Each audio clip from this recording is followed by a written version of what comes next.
इतक्या सुंदर आणि चवीला तर अप्रतिम झाल्यात. मी केल्यात म्हणून नाही म्हणत आहे, या पुरणपोळ्या आहेत खव्याच्या, चविष्टच होणार. नमस्कार. आज आपण सुहासिनीज किचनमध्ये खव्याच्या पुरणपोळ्या करतो.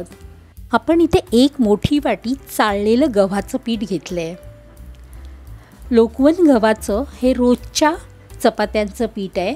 यात चवीपुरतं मीठ आणि रंगासाठी पाव चमचा हळद घालूया. आणि आधी हे सुक्कंच पीठ आपण मिक्स करून घेऊया, म्हणजे ही जी आपण हळद घातली आहे ना ती सगळ्या पिठाला व्यवस्थित लागेल. आणि आता लागेल तसं थोडं थोडं पाणी घेऊन आपल्याला हे कणिक भिजवायची आहे. आधी पाण्याने मळून घ्यायचं आणि नंतर थोडं तेल घालून आपल्याला जरासं मळायचं आणि अशीच कणिक ही झाकून ठेवून द्यायची. आणि अर्धा तास आपल्याला ही कणिक अशीच झाकून ठेवायची आहे. हे पहा, जशी आपण रोजच्या पोळ्यांना मळतो ना तशीच मळलेली आहे. आणि आता तेलाचा हात लावून हे पीठ गोळा करून आपण झाकून ठेवून देऊया. आता याचं जे आपण पुरण बनवणार आहोत ते खव्याचं पुरण बनवणार. तर इथे मी 300 ग्राम खवा घेतला आहे. हा विकतचा खवा आणलेला आहे. तो फ्रीझरमध्ये ठेवला होता, त्यामुळे थोडासा कडक आहे. तर मी आता हा असा मोडून घेते, म्हणजे सुट्टा करून घेते. हा मी सुरीने कापून घेतला आहे. आता गॅसवर एक आपण कढई ठेवली आहे, त्यात खवा घालूया आणि सतत परतत आपल्याला खवा भाजायचा आहे. आता मंद गॅसवर आपल्याला हा खवा भाजायचा आहे. कुठेही गॅस मोठा करायचा नाही आहे. आणि आता हे भाजायला लागल्यानंतर हा खवा पातळ व्हायला लागेल. आपण हा 300 ग्राम खवा घेतला आहे, तर यात 200 ग्राम साखर घालूया. आणि ही साखर मी मिक्सरला लावून घेतली आहे, त्यामुळे खव्यात साखर पटकन विरघळते. आणि साखर घातल्यानंतर हे मिश्रण आणखी पातळ होईल, पण सतत ढवळत राहायचं आहे. यामध्ये आपण 1 चमचा वेलची पावडर आणि अर्धा चमचा जायफळची पूड घालतो.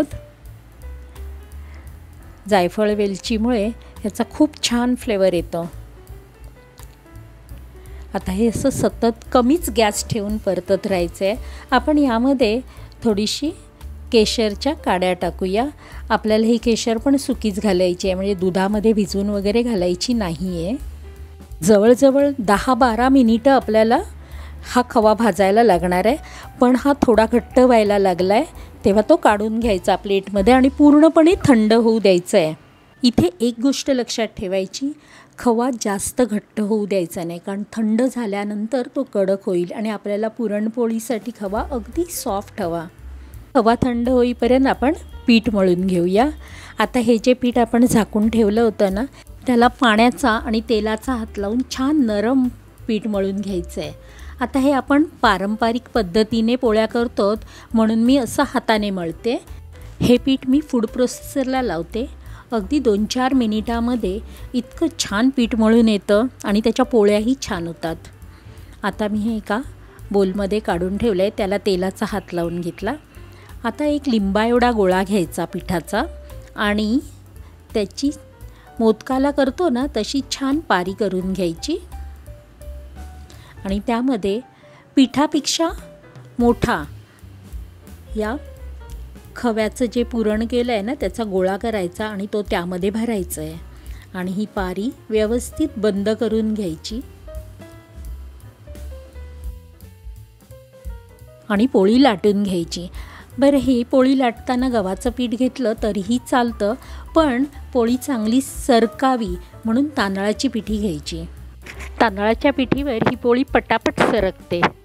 आणि लाटणं फिरवताना अगदी टोकापर्यंत अलगदपणे दाबून सरकवायचं, म्हणजे आतलं पुरण असतं ना ते अगदी कडांपर्यंत पसरलं जातं. आणि पोळ्यांना शक्यतो नॉनस्टिकवर भाजायच्या. तवा एकदम चांगला तापवून घ्यायचा आणि तव्यावर टाकल्यानंतर पोळी थोड्या वेळाने परतायची आणि मग दुसऱ्या बाजूने परतली की मग त्याला कपड्याने कडाना जरा जरा दाबायचं आणि तूप लावून दोन्ही बाजूनी व्यवस्थित भाजून घ्यायची. गॅस थोडा मोठाच ठेवायचा, कारण कमी गॅसवर पोळी भाजली ना की मग ती कडक होते थंड झाल्यानंतर. आपण पिठात हळद टाकल्यामुळे पोळीला रंग पहा खूप छान आला आहे. खवा आणि त्यामध्ये केशर, तूप, वेलची, जायफळ यामुळे तर पोळी भाजताना इतका सुगंध पसरला आहे ना, तो शब्दापलीकडचा आहे. तुम्हाला तो अनुभवावा लागेल. आपण ज्या नेहमी पुरणपोळ्या करतो ना चण्याच्या डाळीच्या, त्याचा काही जणांना त्रास होतो खाल्ल्यामुळे. आपण त्यात जायफळ वगैरे टाकतोच, तरीही त्यांनी ह्या पुरणपोळ्या नक्की ट्राय कराव्यात.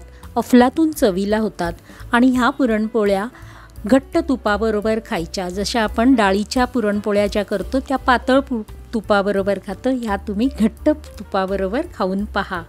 पारंपरिकरित्या केलेल्या या खव्याच्या पुरणपोळ्या तुम्हाला कशा वाटल्या हे कमेंट करून सांगा आणि आवडल्यास लाईक, शेअर आणि सबस्क्राईब नक्की करा.